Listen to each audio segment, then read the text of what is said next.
seeing double since you went away. Ran to the bottle, zoned it to myself again. Getting drunk every day, spend my time in the motions. Feeling sick to believe that we call this living. And how did we get into this situation? When did it end?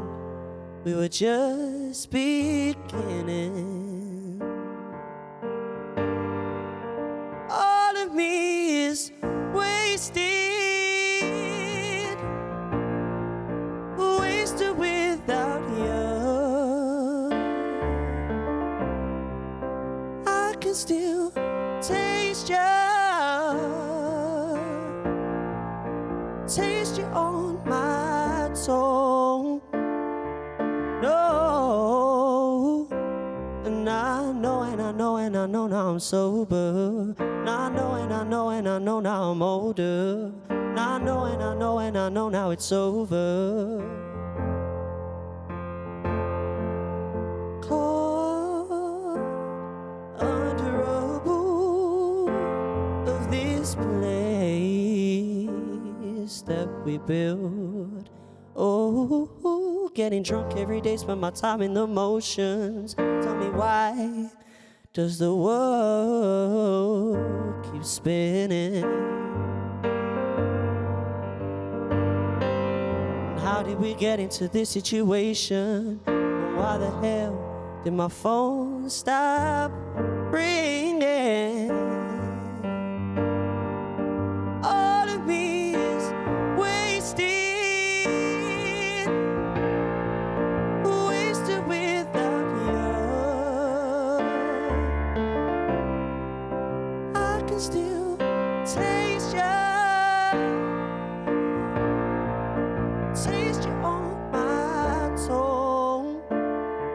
No, and I know, and I know, and I know now I'm older. And I know, and I know, and I know now I'm sober. And I know, and I know, and I know now it's over. And I know, and I know, and I know now I'm older. And I know, and I know, and I know now I'm sober. And I know, and I know, and I know now it's over. That was the amazing ALFIE SHARP. ALFIE, welcome. Hiya. It's amazing to have a brilliant singer-songwriter on. Thank you for having me. Thank you for that wonderful performance. A deep song. I imagine you're a deep person from what I understand. Can you just tell us a little bit about yourself?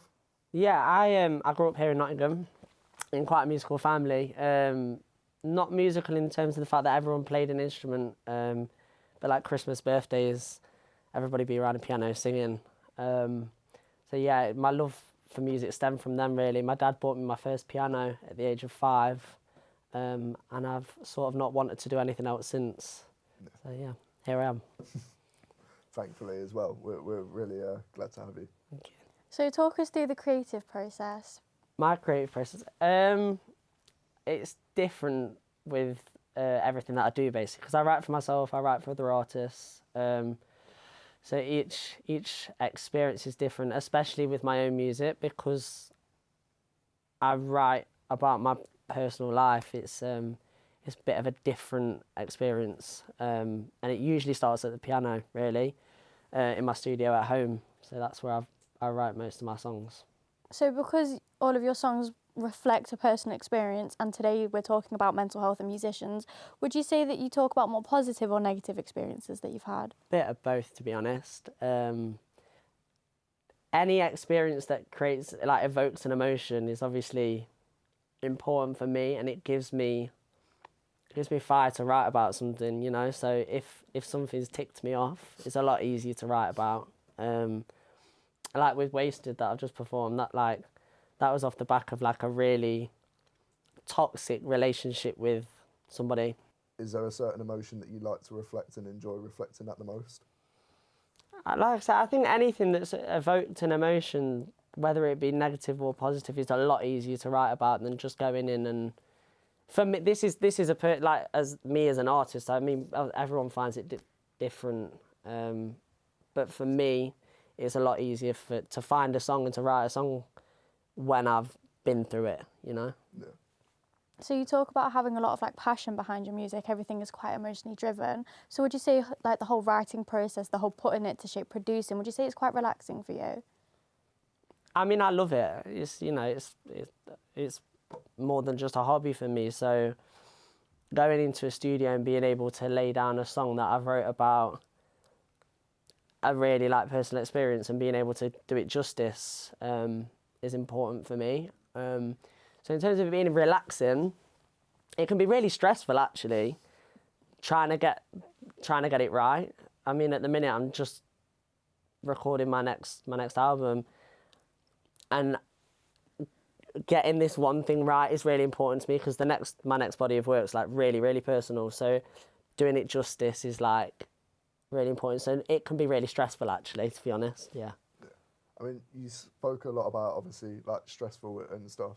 Not everyone's as fortunate as you to do something that they love, but do you think working in this industry, doing something that you love, has any sort of effect on your mental health? Yeah, I mean, I go through phases with it. I mean, I go through phases where I love doing this sometimes and I hate it. And I fell out of love with it for a long time and I've only just really got back into actually wanting to do it again. So yeah, I mean, my mental health, I'd like to say, is pretty good, but it can definitely have its like, it can take its toll sometimes, yeah, for sure. Do you know with like saying your personal mental health, how do you manage to get that away from, say you say you're expressing your music, how do you manage to actually have time for yourself, not just your work? I sort of just do what I want, to be completely honest. Yeah, I mean, if I wake up some days and I don't feel like it, I don't do it. Yeah. And I think that's just setting boundaries, to be completely honest. Yeah, time for I work yourself. with an amazing group of people, and I have a great team. And they know that if I don't want to do something, I don't do it, basically. So, yeah, that's just where I'm at with it. Yeah. And it's boundaries. It's just putting boundaries in place. Yeah, see, time for yourself and everything. Yeah, for sure. So there was a survey by The Guardian in 2023 saying that about a third of musicians reported poor mental health.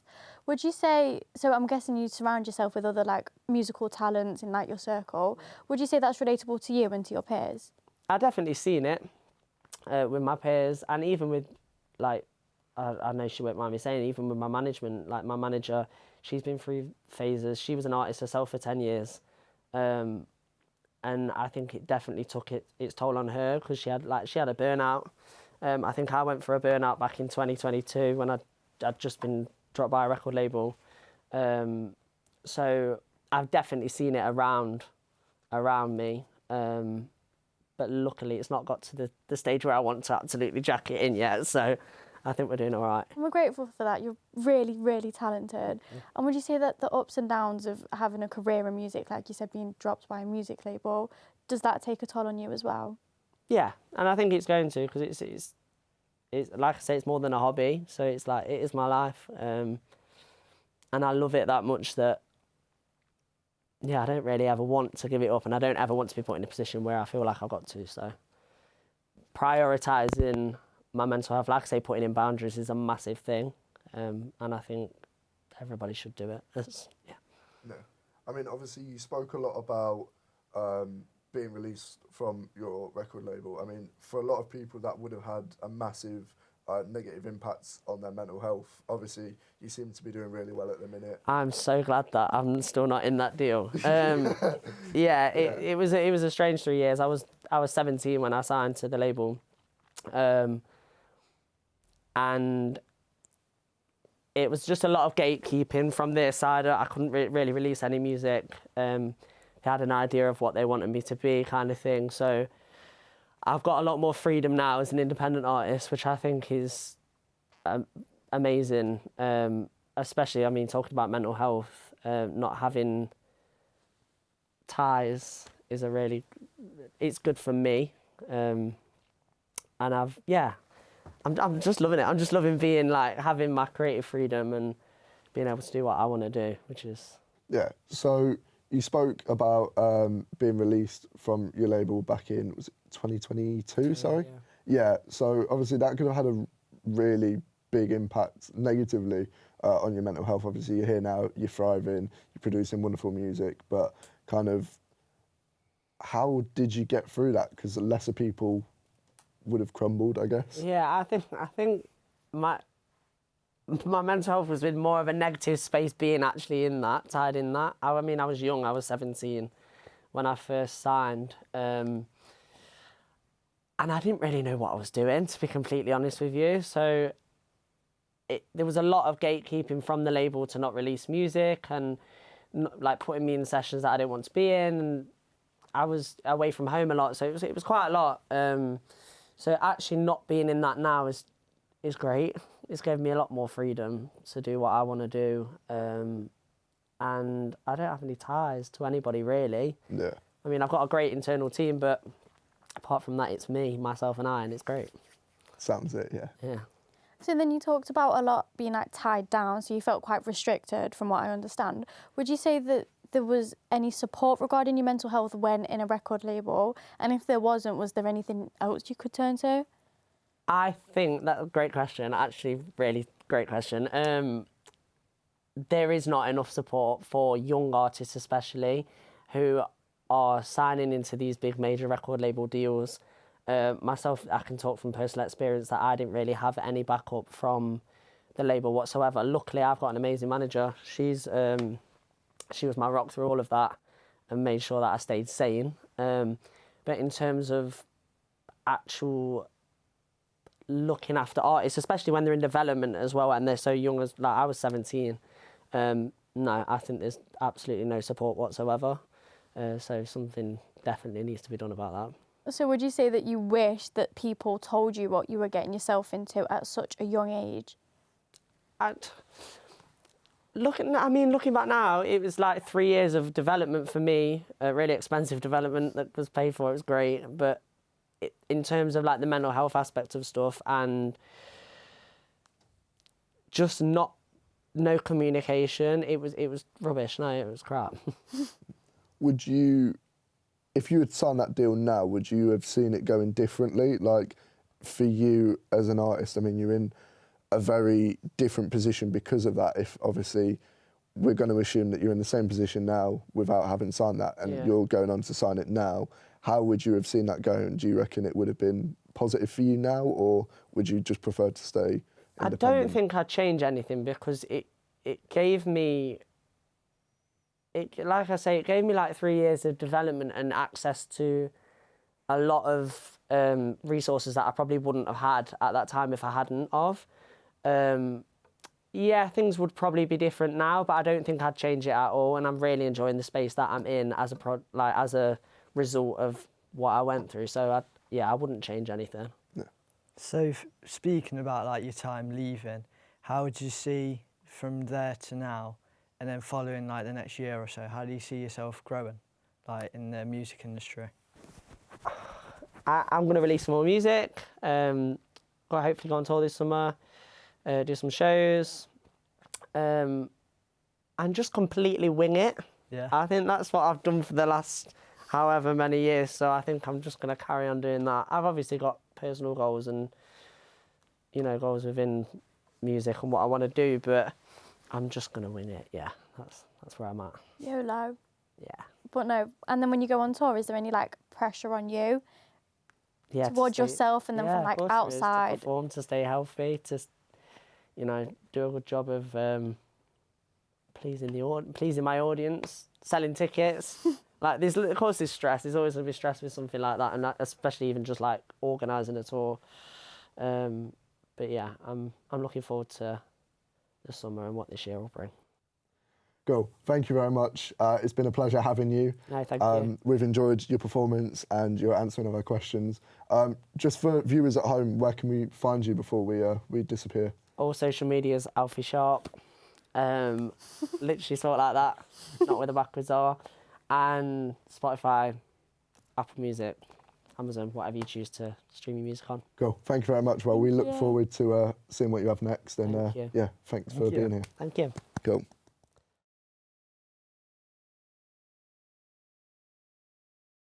Oh, I think no, I can't do it. Oh, she's bold. She's done it.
Okay, now that'll do. These lot are laughing, man. Matt, tell him to pattern up. Jamie, I heard you Matt, sort 'em squeaking. out.